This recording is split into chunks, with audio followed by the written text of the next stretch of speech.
My son's new fiancée sat at Sunday lunch and brazenly demanded $2 million for her dream luxury wedding. She thought I'd just hand it over like a typical comfortable dad. Then my son slipped me a note under the table. "Dad, she's a scammer. Help." I smiled calmly and said just 2 words that instantly shattered her smug mask and turned her confidence to dust. "My name is Bradley Whitfield. I'm 68 years old, and I've spent the last 4 years in what most people would call a comfortable retirement here in Dallas, Texas. Before that, I was an assistant U.S. attorney for 38 years, specializing in financial crimes and fraud cases. I've seen every con imaginable or so, I thought. Turns out the most dangerous ones don't come from strangers on the street. They come to Sunday dinner wearing a designer dress and a practiced smile. That particular Sunday started like any other. Nathan, my son, had invited me to lunch at the French Room in the Adolphus Hotel. The place drips old-world elegance with its crystal chandeliers and mahogany paneling, the kind of restaurant where power brokers close deals over aged steaks and single malt scotch. He'd been dating Diana for about 8 months, and I'll admit I hadn't paid as much attention as I should have. Nathan is 35, a successful project manager at a tech company, and he'd always been careful about relationships. Too careful, maybe. When he finally introduced me to Diana 3 months ago, I was just happy to see him happy. She was striking. I'll give her that. Long, dark hair that caught the light just right, perfect posture like she'd been trained in finishing school. The kind of woman who knows exactly how good she looks and exactly how to use it. Her mother, Angela, joined us for lunch occasionally, a woman in her late 50s with the same calculating eyes as her daughter, though she tried harder to hide it behind a veneer of Southern charm. That Sunday, both women were at the table when I arrived at exactly 1 p.m. The hostess led me through the dining room, past tables of well-dressed couples and business meetings. Nathan looked tense when I approached. I noticed it immediately, the way he kept adjusting his napkin, straightening his silverware, the forced quality of his smile. But I chalked it up to pre-wedding jitters. They'd gotten engaged 2 weeks earlier. Bradley, Diana said, rising slightly from her chair with that brilliant smile. She was wearing what looked like a $2,000 dress in cream silk that probably cost more than most people's monthly rent. I'm so glad you could make it. We have some exciting news about the wedding to share. The waiter approached immediately, the kind of attentive service you get at places where lunch can cost $200 per person. I ordered my usual Macallan 18 neat and settled into the plush burgundy leather chair. The ambient noise of the restaurant, quiet conversations, the gentle clink of expensive china created the perfect backdrop for what I expected would be normal wedding planning discussion. Instead, Diana pulled out a leather portfolio and placed it on the white linen tablecloth between us. It was the kind of professional presentation folder lawyers use for closing arguments. Nathan and I have been working with the most amazing wedding planner. She began, her voice taking on a business-like quality that made something in my gut tighten. Heather Johnson from Elite Wedding Designs. She's planned weddings for celebrities, Fortune 500 executives, and we wanted to discuss the investment with you. Investment, not budget, not costs. Investment. We've determined that for the wedding we envision, we'll need $2 million, she continued, opening the portfolio to reveal page after page of glossy photos and typed estimates. The scotch arrived in a heavy crystal tumbler. I took a slow sip, letting the smoky warmth hit my throat while I watched her face. Nathan's hand was white-knuckled around his water glass, and I could see a thin sheen of perspiration on his forehead despite the restaurant's perfect climate control. $2 million, I repeated, keeping my voice neutral. That's quite specific. Oh, it breaks down very precisely, Diana said, warming to her subject. Her eyes had taken on a gleam I'd seen before in deposition rooms when a witness thought they had the perfect story rehearsed. $800,000 for the venue alone. We're looking at the Rosewood Mansion on Turtle Creek for 300 guests, then $400,000 for the floral arrangements and decor. I've always dreamed of having cherry blossoms flown in from Japan, and the ice sculptures will be custom designed by artists from Colorado. She turned a page in the portfolio revealing more photographs, $300,000 for my dress. Vera Wang herself is designing it personally. It's a once-in-a-lifetime piece with hand-sewn pearls and Italian lace that takes 6 months to create. Angela chimed in, then her voice dripping with syrupy sweetness. Our family has certain standards. Bradley, Diana is our only daughter. We want her day to be perfect. $300,000 for catering. Diana continued without missing a beat. We're bringing in a chef from New York who specializes in molecular gastronomy. Each course will be a work of art. And $200,000 for entertainment. We've hired a symphony orchestra and arranged for fireworks that will be visible from downtown Dallas. I glanced at Nathan. His jaw was clenched so tight I could see the muscle jumping beneath his skin. Our eyes met for just a second, and in that moment I saw something I hadn't seen since he was a scared 10-year-old who'd broken a neighbor's window with a baseball. Pure panic. $2 million, I said again, setting down my glass with deliberate care. The crystal made a soft clink against the marble tabletop. And you're sharing this budget with me because... Diana's smile didn't waver, but something cold flickered behind those perfectly lined eyes. Well, traditionally, the groom's family contributes significantly to the wedding expenses, and Nathan mentioned that you're comfortable. Comfortable. What a delicate way to assess someone's bank account over Sunday lunch. I'd heard that euphemism before in fraud cases. Scammers never said rich or wealthy. They always said comfortable or well-positioned. I see. I picked up the leather-bound menu, scanning it as if this were any normal Sunday. The prices here were astronomical, minus $65 for a steak, $28 for a Caesar salad. But people paid it for the ambiance, the prestige, the feeling of belonging to an exclusive club. And have you considered what Nathan thinks about this budget? Nathan wants me to be happy, Diana said, her manicured hand sliding across the white tablecloth to cover his. He didn't return the gesture. I noticed, don't you, honey? Nathan opened his mouth, closed it, opened it again like a fish gasping for air. We've discussed that this is important to me. Diana cut him off smoothly, her voice taking on a sharper edge. That if his family truly cares about him, they'll want to see him start his marriage properly, with dignity, with the respect that our union deserves. The threat was subtle, but unmistakable. Support this, or you don't support your son. I'd seen this manipulation tactic in domestic abuse cases: isolate the victim, make them choose between family and the abuser, then punish them for any choice they made. Angela was watching me carefully now, her coffee cup suspended halfway to her lips. Bradley, you seem hesitant. Is there a problem with our daughter's vision for her special day? I was about to respond when I felt something brush against my knee under the table.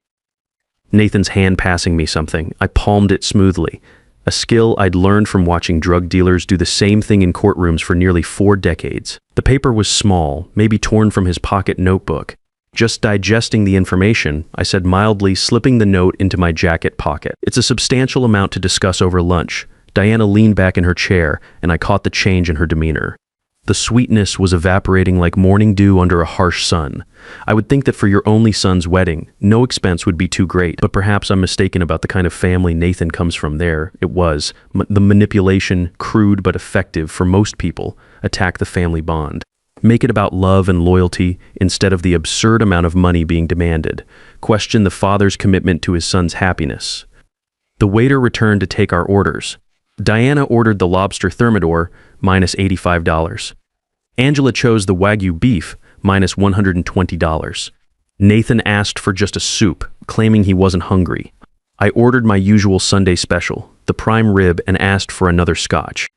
While we waited for the food, Diana continued her pitch. She talked about vintage Dom Perignon champagne that would cost $500 per bottle, about custom invitations printed on handmade Italian paper, about transportation in vintage Rolls-Royce vehicles for the wedding party. Each detail was meticulously planned, each cost precisely calculated. Under the table, I carefully unfolded the paper Nathan had passed me. Without looking down, I ran my thumb across it, feeling the indentations of pen strokes. Whatever he'd written, he'd pressed hard enough to nearly tear through the paper. I kept my eyes on Diana as she continued talking about ice sculptures and imported flowers, all while my thumb traced the letters Nathan had carved into that small piece of paper. When I'd felt enough to understand the message, my blood went cold, but I've learned something in 38 years of prosecuting criminals. The moment you show your hand is the moment you lose. So I smiled, nodded at appropriate moments, and listened to Diana's increasingly aggressive sales pitch while my mind raced through the implications of what Nathan had just told me. Dad, she's a scammer. Please help. 6 words that changed everything. I looked at my son, really looked at him. The circles under his eyes that I'd dismissed as work stress from his latest software project. The weight he'd lost over the past few months. The way he kept checking his phone with an expression close to dread whenever Diana wasn't watching him. How had I missed the signs? But I knew how. I'd been alone since Nathan's mother passed 11 years ago from breast cancer, and I'd thrown myself into work to avoid the silence of our house. When I retired 4 years ago, I'd filled that void with my hobby of restoring antique legal texts and the occasional consulting work with the DA's office. I'd been so pleased that Nathan had finally found someone after years of failed relationships that I hadn't asked the questions a former federal prosecutor should have asked, like why a 32-year-old woman with no apparent career was living in a luxury apartment in uptown Dallas. Or why every conversation seemed to circle back to money and status symbols, or why Nathan's circle of friends had mysteriously shrunk since he'd started dating her. "You're awfully quiet, Bradley," Angela observed, her tone sharp despite the practiced smile. "We're sharing our dreams with you and you seem distracted." The food arrived then, giving me a moment to compose myself. The prime rib was perfectly prepared, the horseradish sauce sharp enough to clear sinuses, the Yorkshire pudding golden and light, but I barely tasted any of it. I shifted my attention to Angela. Another detail I'd overlooked, the way she choreographed these interactions, always present for important conversations, always managing Diana's presentation. This wasn't a daughter asking her mother for support. This was a business partnership, just thinking I said pleasantly, cutting into my prime rib. The meat was tender, blood red in the center, but my appetite had vanished completely. Diana's eyes narrowed slightly, thinking about what? About the details. What details? Her voice had taken on a defensive edge, all of them. I set down my knife and fork, reached for my scotch. $2 million is a significant sum. I assume you have detailed contracts from all these vendors, signed agreements, proof of the quoted prices. The silence at our table was sudden and complete, like someone had dropped a soundproof dome over us. Around us, the French room continued its elegant Sunday rhythm, conversations about golf, handicaps, and stock portfolios, the gentle scrape of silverware against china, the soft laughter of couples celebrating anniversaries. But at our table, you could have heard a pin drop. Angela recovered first, her southern charm kicking into overdrive. Well, naturally, we're still in the planning stages. Heather works with only the most exclusive vendors, and they prefer to work on trust relationships. So you're asking for $2 million based on estimates. I kept my tone conversational, taking another sip of scotch. No contracts, no guarantees, just ideas and photographs. Diana's cheeks flushed pink beneath her carefully applied makeup. It's not about the paperwork, Bradley. It's about trust. It's about family. When two people love each other. Actually, I interrupted gently. When someone asks me for $2 million, it's absolutely about the paperwork. I could see her recalculating behind those perfectly lined eyes, trying to figure out which approach would work. The sweet fiancé had failed. The righteous daughter wasn't getting traction. Now she was moving toward something else, something more aggressive. "Maybe this was a mistake," she said, her voice trembling just slightly with what I recognized as manufactured emotion. "Maybe Nathan and I should just elope, save everyone the trouble of dealing with." Complications. Nathan's hand jerked toward her, then stopped mid-motion. I saw the conflict playing across his face, the desperate desire to fix this situation, to make everyone happy, even as he'd literally just told me she was scamming him.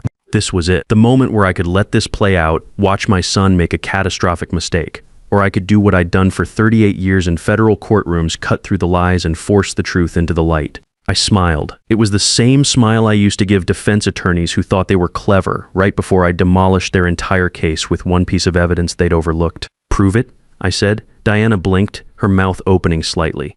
"What?" "Prove it. Prove that this wedding actually costs $2 million.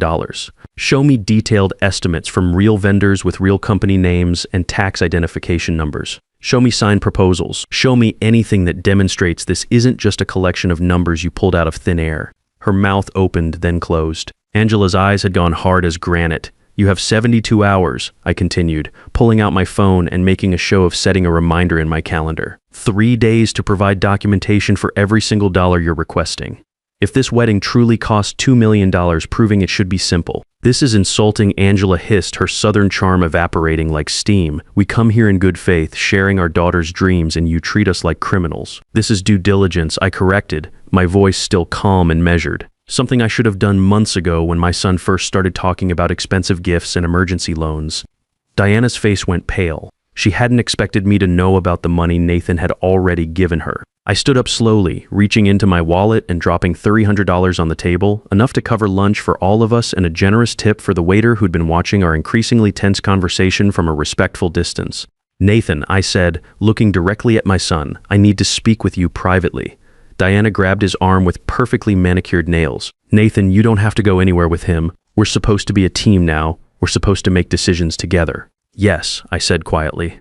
My prosecutor voice coming out for the first time that afternoon, he does have to come with me. Because this is my son and I will not watch him be manipulated. Not anymore. Not when I can do something about it. The look Diana gave me then was pure hatred. All pretense finally dropped. Her carefully constructed mask slipped completely, and for just a moment I saw exactly what she was, a predator who'd been cornered and was calculating her escape routes. "This isn't over," she said, her voice low and venomous. "You're absolutely right," I replied. "It's not." I walked out of that restaurant with Nathan behind me, past the crystal chandeliers and mahogany paneling, past the tables of comfortable Dallas society enjoying their Sunday lunch. And for the first time in 4 years of retirement, I felt the old fire burning again. The thrill of the hunt, the pursuit of justice. Someone had tried to con my son and they'd picked the wrong family. The parking attendant brought my car around a black Mercedes sedan that I'd bought to celebrate my retirement. As we drove through downtown Dallas toward my house in Highland Park, Nathan was quiet, staring out the window at the familiar streets. "Dad," he finally said as we pulled into my driveway, "I'm sorry, I should have told you sooner. I should have seen what she was doing." "Don't apologize for being human," I said, turning off the engine. "Apologize for not trusting me enough to ask for help when you needed it." We sat in my study for the next 2 hours, and I watched my son unravel the story of the past 8 months, like he was pulling apart a badly stitched seam. It had started so perfectly, he told me. They'd met at a charity gala. She seemed different, intelligent, cultured, interested in meaningful causes rather than just herself.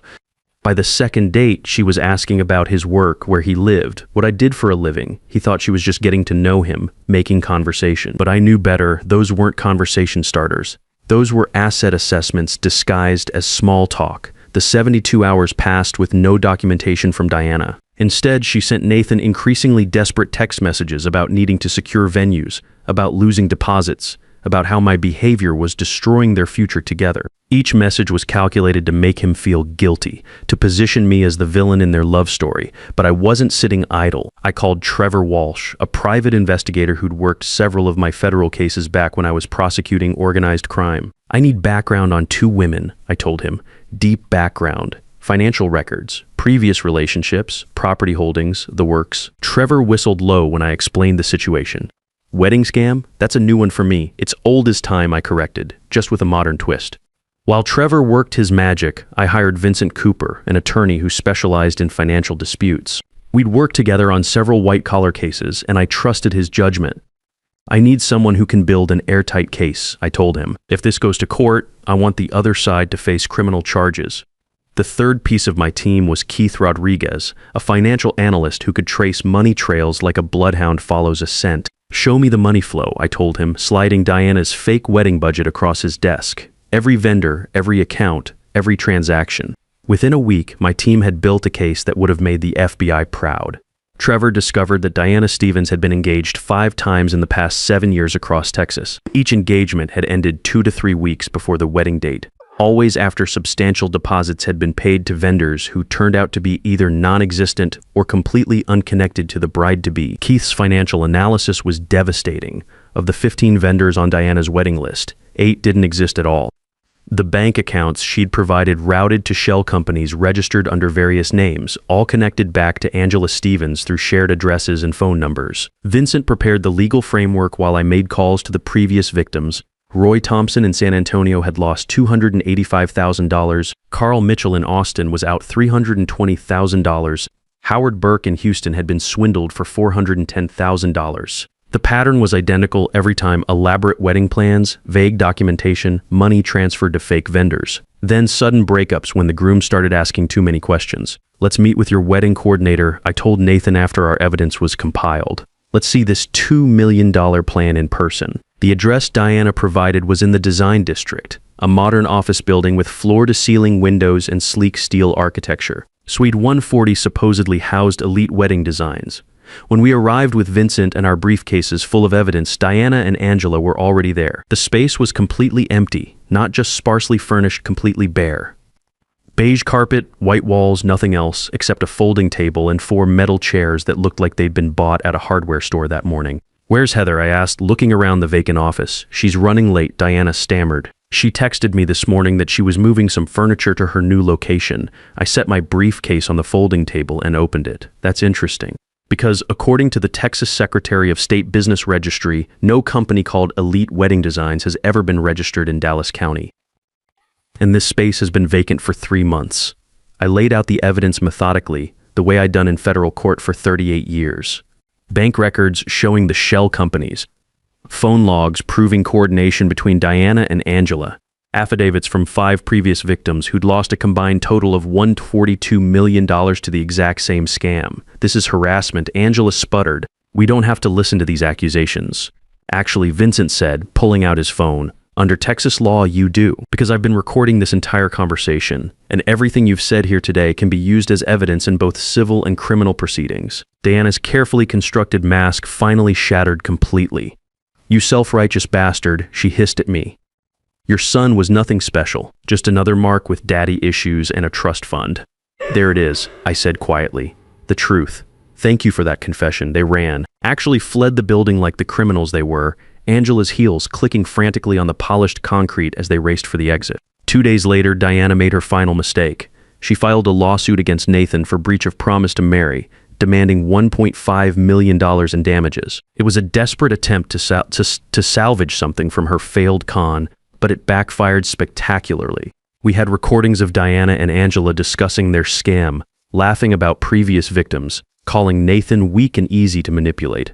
The judge not only dismissed Diana's lawsuit, but awarded us $24,500 in attorney fees and court costs. More importantly, the Texas Attorney General's office filed criminal charges, wire fraud for using electronic communications to defraud victims across state lines, organized criminal activity for operating a continuing criminal enterprise. Diana got 12 years in federal prison. Angela got 15 years because of her prior fraud convictions from the 1990s. They'll both be paying restitution to all 6 victims for the rest of their lives, a total of $1.44 million plus interest and penalties. Nathan's doing well now. He's dating a teacher named Sarah, who thinks spending $2 million on a wedding is completely insane and suggested they go camping instead. He looks healthier, like a weight's been lifted from his shoulders. You saved my life, Dad, he told me last week over dinner. I was so deep in that mess, I couldn't see a way out. You saved yourself, I replied. That note you passed me at lunch, that took courage. After Nathan left that evening, I sat in my study with a glass of scotch, looking at the $24,500 check Diana had been court-ordered to pay us. It represented more than money. It represented justice, accountability, the system working when someone knows how to work it properly. When someone demands $2 million over Sunday lunch, they should remember this. There might be someone at the table who spent nearly 4 decades learning to recognize a con when he sees one. Someone who knows that real love doesn't come with a price tag and a payment plan. Diana Stevens learned that lesson the hard way, and she'll have 12 years behind bars to think about it. As for me, I've got antique legal texts to restore and a son who's finally learned to trust his instincts. Because protecting family isn't just about love, it's about using every skill you've earned over a lifetime. Deanna thought she was dealing with just another wealthy father who'd write a check to keep the peace. She never imagined she'd picked a fight with someone who'd spent 38 years putting people exactly like her behind bars. The lesson here isn't complicated. When someone demands your money before they've earned your trust, that's not love talking. That's greed wearing a pretty dress and a practiced smile. Trust your gut when it comes to family. If something feels wrong, it probably is. And never be afraid to ask the hard questions, even if they make Sunday lunch uncomfortable. The best inheritance you can give your children isn't money. It's teaching them to recognize when someone's trying to take advantage of their good heart.